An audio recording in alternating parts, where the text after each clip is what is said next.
সংগ্রামী উপস্থিতি সম্মেলনের পর্যায়ে বিশেষ অতিথির বক্তব্য প্রদান করবেন ইসলামী আন্দোলন বাংলাদেশ মুলানী উপজেলা শাখার সংগ্রামী সভাপতি আলহাজ FM মাইনুল ইসলাম। বক্তব্য প্রদান করবেন আলহাজ FM মাইনুল ইসলাম।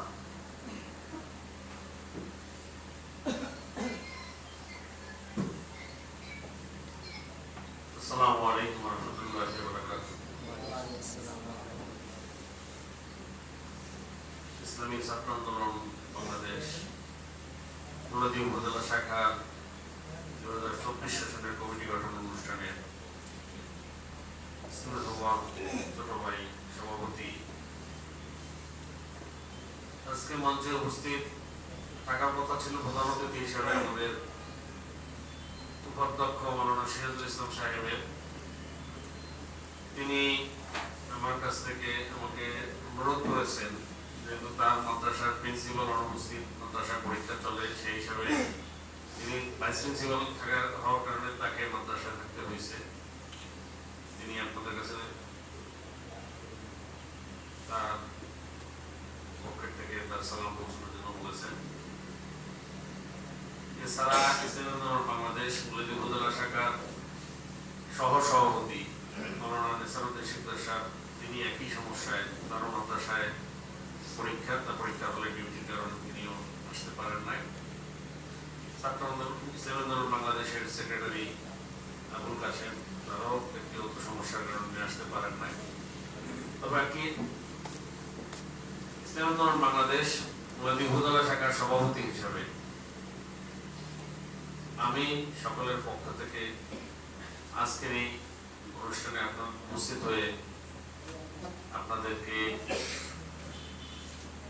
সাথে একাত্মতা পোষণ করে আপনাদের আগামী দিনের কার্যক্রম এগিয়ে নেওয়ার জন্য সুবিধা অসুবিধা যা আছে এগুলোর অংশীদার হওয়ার জন্য আমি উপস্থিত হয়েছি।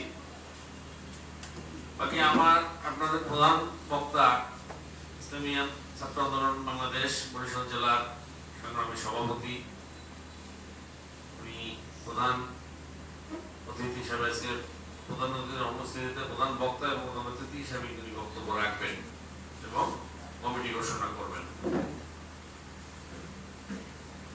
ইসলামী ছাত্র আন্দোলন বাংলাদেশ প্রতিষ্ঠাকালীন থেকেই অন্তত পর্যন্ত সুনামের সাথেই সকল শাখায় কার্যক্রম পরিচালনা করে আসছেন। শিক্ষার পাশাপাশি যোগ্য নেতৃত্ব গঠনের জন্য ছাত্র আন্দোলনের বিশাল ভূমিকা রয়েছে।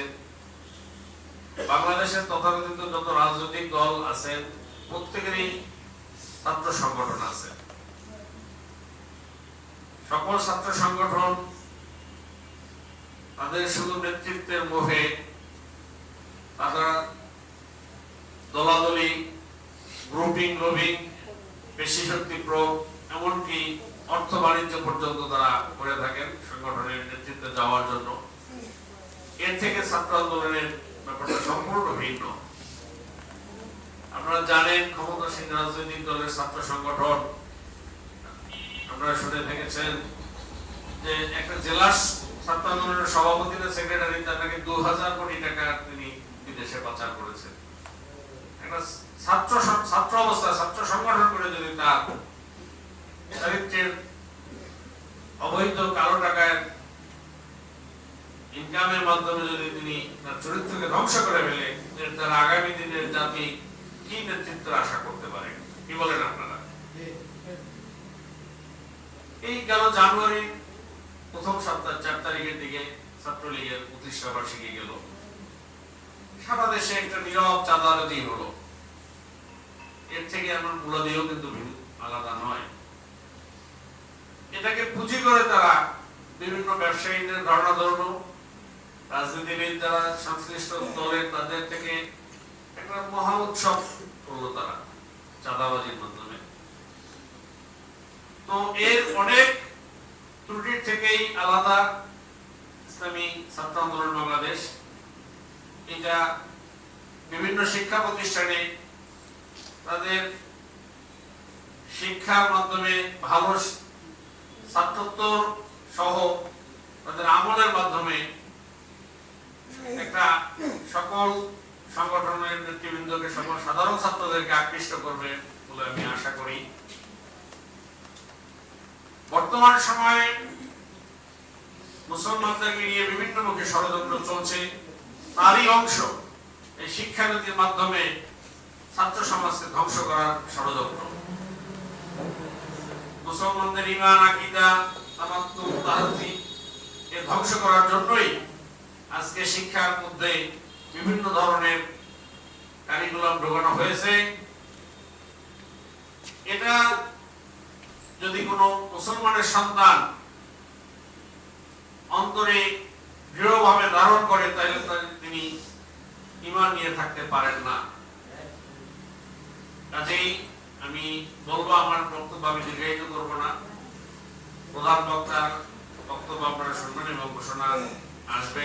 নেতৃত্বে যারাই আসেন তারা সুশৃঙ্খলভাবে সংগঠনের কাজ করবেন, এই আশাবাদ ব্যক্ত করে আমি আমার বক্তব্য শেষ করছি। আসসালামু আলাইকুম ওয়া রাহমাতুল্লাহি ওয়া বারাকাতুহু।